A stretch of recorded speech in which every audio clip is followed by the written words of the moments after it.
building a World Trade Center originated as an idea in order to redevelop Lower Manhattan, as this part of the city was faced with a bunch of problems.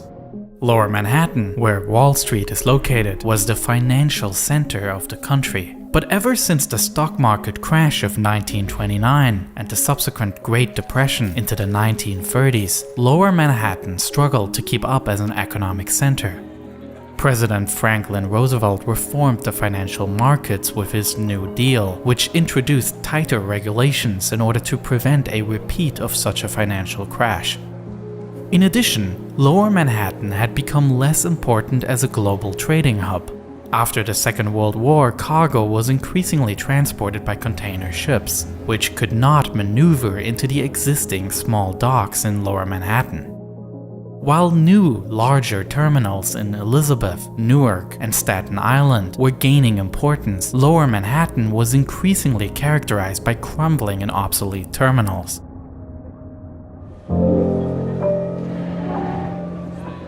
At the end of the 1950s, the investment banker David Rockefeller became increasingly involved in the renewal of Lower Manhattan and promoted plans for the construction of a World Trade Center, a new office complex that redraws the skyline and would also attract top-class tenants.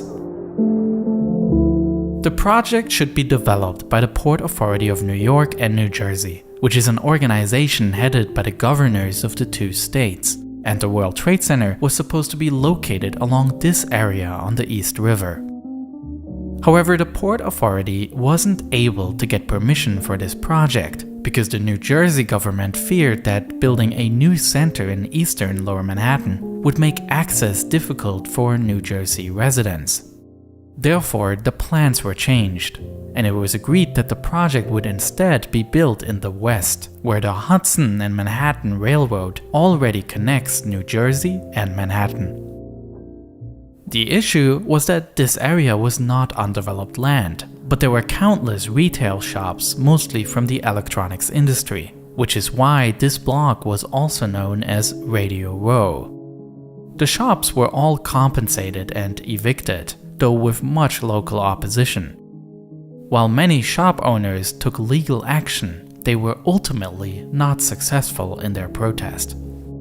For the design of the buildings, the American architect Minoru Yamasaki was chosen. Together with the architectural firm Emery Roth & Sons, Yamasaki was tasked to develop a concept that offers 10 million square feet of office space. This requirement came from the Port Authority, and it proved to be a massive challenge. Although the project site was large, Yamasaki did not simply want to fill it with tall buildings all next to each other, cluttering the skyline.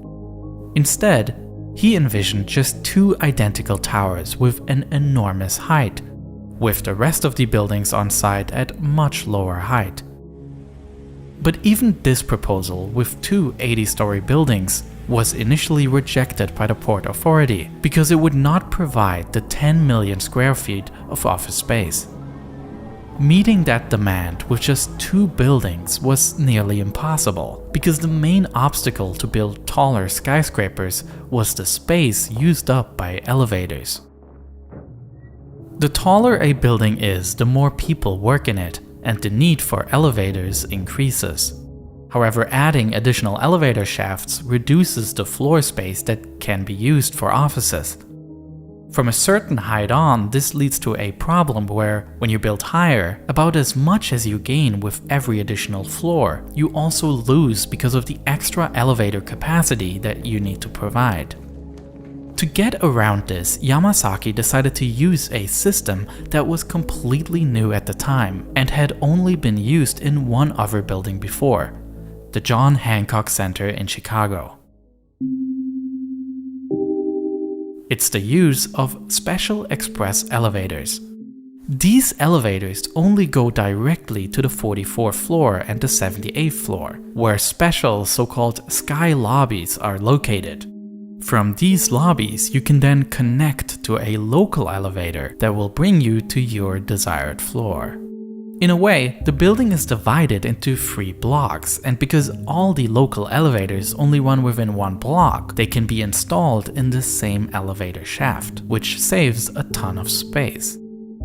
and the floor plan of the World Trade Center shows just how compact the central block that houses the elevators is, with the remaining 75% of the space usable for offices. With this design change, the towers could now be built to reach 110 floors each. Construction of the towers began with the groundbreaking on August 5, 1966. However, the first phase of the project is not characterized by the actual construction of the towers, but by the preparation of the site. It's located directly on the Hudson River, and the ground here was not part of the original Manhattan shoreline. Instead, it had been piled up over centuries, which means it's loose, and would not be able to support buildings of this height by itself.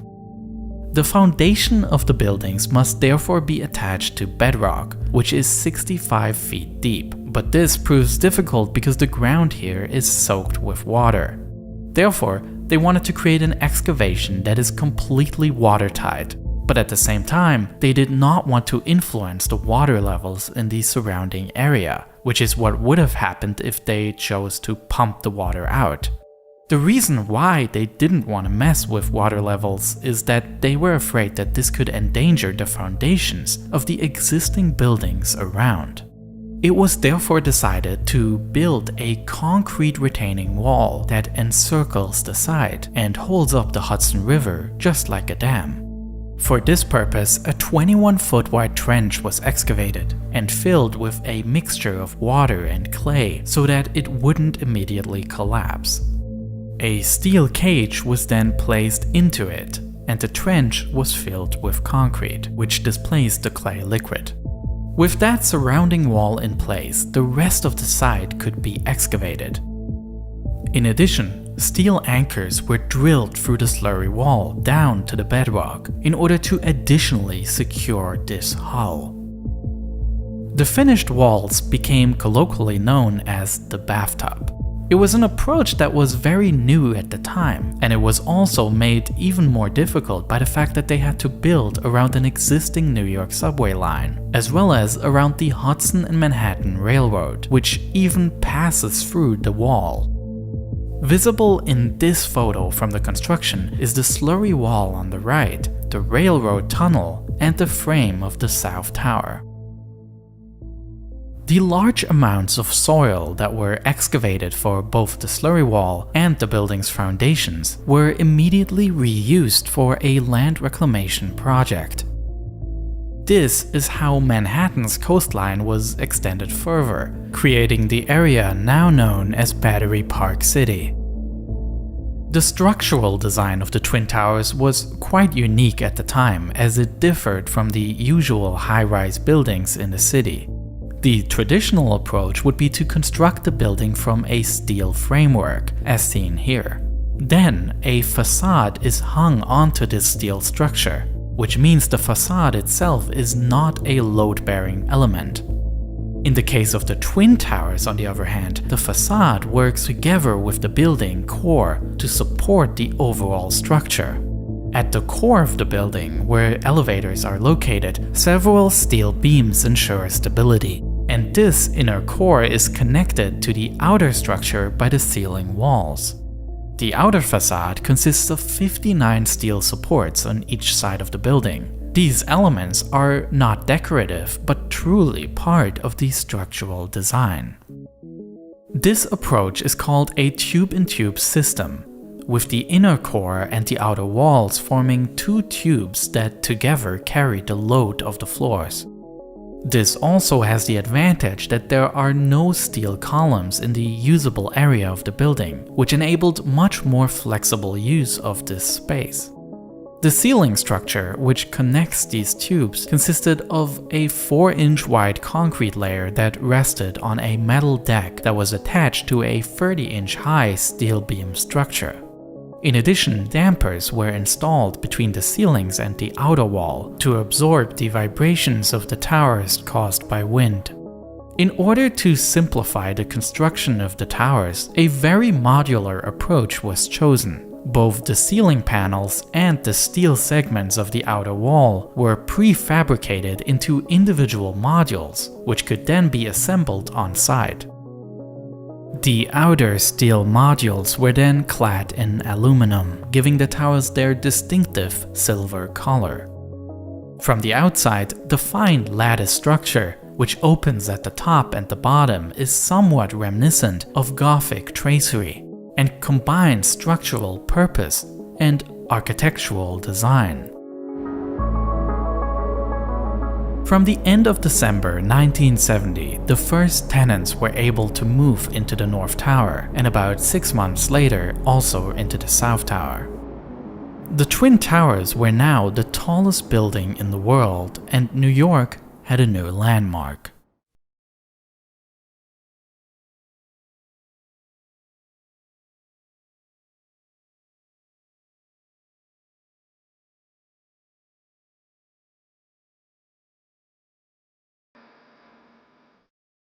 The towers represented technological progress, not only because of the record height, but also because of its use of modern technology.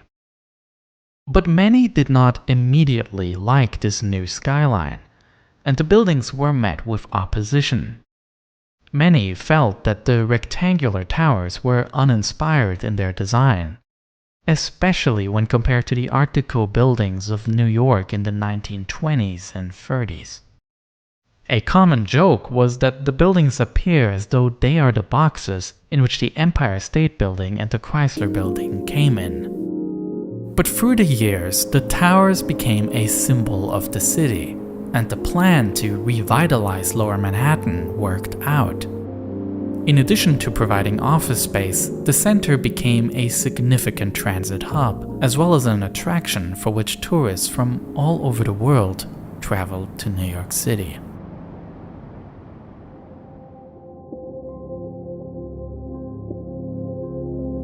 While it took 5 years during construction until the towers and therefore their shadows reached their full length, about 28 years later, it only took 102 minutes between the first impact of the attack and the collapse of both towers, and suddenly they could no longer cast their shadows on the city.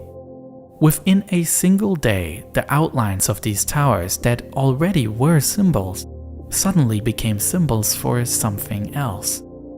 The footprints of the North and South Tower are now a fundamental part of the memorial. And if you go into the underground museum, you will see the exposed slurry wall that was built to dam the Hudson River during the construction of the buildings. The wall was never supposed to be seen, but it had withstood the attacks, something fundamental that couldn't be destroyed.